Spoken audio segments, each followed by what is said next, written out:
வணக்கம். இது Sai Kamadhenu YouTube channel. இன்றைக்கி நம்ம தெரிஞ்சுக்க போகிற ஸ்தலம் திருமாந்துறை. இந்த கோவிலில் உரைகின்ற ஈசன் ஆம்ரவனேஸ்வரர்.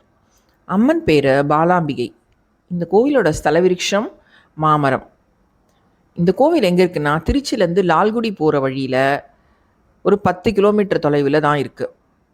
இந்த கோவிலோட இறைவன் சுயம்பு மூர்த்தியாக தான் அருள் பாலிக்கிறார். இந்த கோவிலில் பங்குனி மாதத்தில் 3 நாட்கள் சூரியன் தன்னோட ஒளிய இறைவன் மீது பரப்பி பூஜை செய்வது மிக சிறப்பான ஒன்று. கோவிலுக்கு முன்னர் ராஜகோபுரத்தின் பக்கத்தில் காவல் தெய்வம் வழிபாட்டு ஸ்தலம் உள்ளது. இந்த கோவில் 274 பாடல் பெற்ற சிவாலயங்களில் இது 58வது தேவார ஸ்தலமாகும். இப்போ இந்த ஸ்தலத்தை பற்றி தெரிஞ்சுக்கலாம். இந்த கோவில் திருச்சி பகுதியில் உள்ள பஞ்ச சிவாலயங்களில் இந்த ஸ்தலமும் ஒன்று. ஆதிசங்கரர் ஆம்ரவனேஸ்வரரை பூஜை செய்து வணங்கியுள்ளார். இவர் கோஷ்டத்தில் தெற்கு பார்த்தபடிதான் இருக்கிறார். மிருகண்ட மகரிஷியும் சுவாமியை வணங்கியுள்ளார். ஞானசம்பந்த பெருமான் தனது 2வது திருமுறை பாடலில் சுவாமியை குறித்து பதிகம் பாடியிருக்கிறார். கோஷ்டத்தில் உள்ள துர்க்கை சாந்த கோலத்தில் இருக்கிறாள். இவளது காலுக்கு கீழே மகிஷாசுரனும் இல்லை.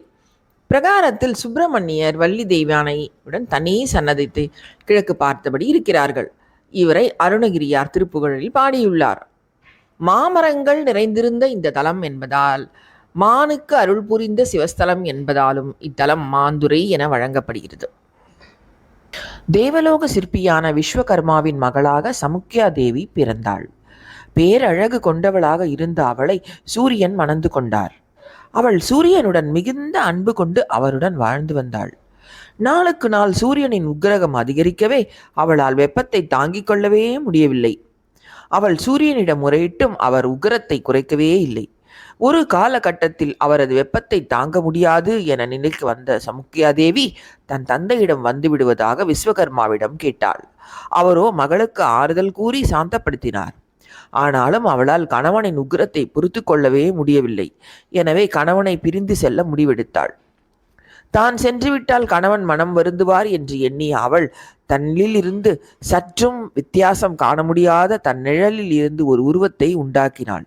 அவளை தனக்கு பதிலாக சூரியனின் மனைவியாக இருந்து பணிவிடை செய்யும்படி பணித்தாள். பின் அவள் சூரியனை பிரிந்து தந்தையிடம் வந்து சேர்ந்தாள். விஸ்வகர்மா அவளுக்கு பலவாறு எடுத்துச் சொல்லியும் அவள் கணவனிடம் செல்லவே இல்லை. தந்தையின் அனுமதி இல்லாமலேயே அவருடன் தங்கி இருந்ததால் மனம் கலங்கிய சமுக்கியாதேவி குதிரை வடிவம் எடுத்து இத்தலம் வந்து தன் கணவனின் உக்கிரம் குறையவும் அவர் உக்கிரத்தை பொறுத்து கொண்டு மீண்டும் கணவனுடன் சேரவும் சிவனை வேண்டி தவம் செய்தாள். இதனிடையே சாயாதேவியின் நடத்தையில் வித்தியாசத்தை கண்ட சூரியன் சமுக்கியா தேவி இவள் அல்ல என்று அறிந்து கொண்டார். அவர் விஸ்வகர்மா மூலம் தனது மனைவி பிரிந்து வந்ததை தெரிந்து கொண்டு அவரிடமே தன் உக்கிரத்தையும் குறைத்தார். பின் அவர் இத்தலம் வந்து சிவனை வழிபட்டு சமுக்கியா தேவியுடன் மீண்டும் சென்றார். இதன் அடிப்படையில் இங்கு நவகிரக சன்னதியில் சூரியன், சமுக்கியா தேவி மற்றும் ஷாயாதேவி ஆகிய இருவருடன் இருப்பது போல அமைக்கப்பட்டிருக்கிறது. அருகிலேயே சூரியன் தனியாகவும் இருக்கிறார். பிற கிரகங்கள் அனைத்தும் சூரியனை பார்த்தபடி இருக்கிறது.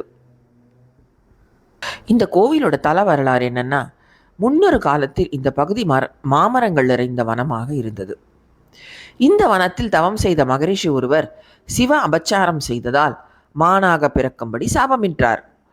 அவர் இவ்வனத்திலேயே தங்களின் முற்பிறவியில் செய்த பாவத்தை மான்களாக பிறந்த அசுரகுல தம்பதியர்களுக்கு பிறந்தார். ஒரு நாள் குட்டி மானை விட்டுவிட்டு தாய் மானும் தந்தை மானும் வெளியே சென்று விட்டன. அவை இறை தேட சென்ற இடத்தில் வேடுவ தம்பதி வடிவில் வந்த சிவனும் பார்வதியும் அவற்றை அம்பால் வீழ்த்தி சாப விமோச்சனம் தந்தனர். இரவு நேரம் ஆகியும் தாய்மான் இருப்பிடத்திற்கு திரும்பாததால் கலங்கிய குட்டிமான் கண்ணீருடன் காத்து கொண்டிருந்தது. நேரம் ஆக ஆக மானுக்கு பசி எடுக்கவே அது அலறியது. சிவனும் பார்வதியும் அதனை பெற்ற மான் வடிவில் இங்கு வந்தனர். பசியால் வாடிக்கொண்டிருந்த குட்டிமானுக்கு பார்வதி தேவி பால் புகட்டினார். தந்தை வடிவில் வந்த சிவன் அதனை ஆற்றுப்படுத்தினார். சிவன் பார்வதியின் தரிசனம் பெற்ற குட்டிமான் தனது சாபத்திற்கு விமோசனம் பெற்று மீண்டும் மகரிஷியாக மாறியது. அவரது வேண்டுதலுக்காக சிவன் இந்த தலத்தில் சுயம்புவாக எழுந்தருளியுள்ளார். இந்த கோவிலில் பிரார்த்தனை என்னன்னா, அம்பாளுக்கு பால் அபிஷேகம் செய்து வழிபட்டால் பாலதோஷத்தால் பாதிக்கப்பட்ட குழந்தைகளுக்கு குணமாகும் என்பது ஒரு நம்பிக்கை. கிரகதோஷம் உள்ளவர்கள் நவகிரக சன்னதியில் வேண்டிக் கொள்ளலாம். இந்த கோவிலில் நேர்த்தி கடனாக அம்பாளுக்கும் சுவாமிக்கும் வஸ்திரங்கள் சாத்தி அபிஷேகம் செய்தும் வழிபடலாம். இந்த கோவில் திறந்திருக்கிற நேரம் பார்த்தீங்கன்னா, காலை 6 மணி முதல் பகல் 11:30 வரை, மாலை 4:30 மணி முதல் இரவு 8 மணி வரை திறந்திருக்கும்.